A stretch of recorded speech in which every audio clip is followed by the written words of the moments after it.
મારું નામ ઝહીર છે. મારા ફાધરના મોહમ્મદ અલી તાઈ છે. એમને ઘૂંટણનો પ્રોબ્લેમ લાસ્ટ 1.5 વર્ષથી હતો. એમને બેસવામાં, ચાલવામાં ખૂબ જ તકલીફ પડતી. અમે મમ્મીને નમાજ પઢવામાં પણ બહુ તકલીફ થતી હતી.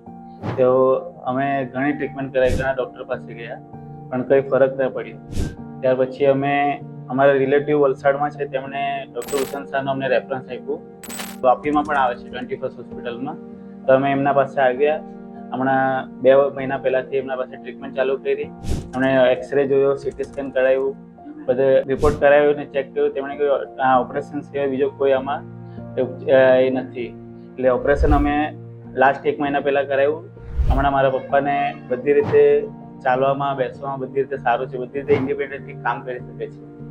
હવે એ ઘૂંટણનું પ્રોબ્લેમ હોય તો વાપીની 21st હોસ્પિટલમાં આવી ડૉક્ટર હુસેન શાહને મળી એકવાર તમે ચેકઅપ કરાવી શકો.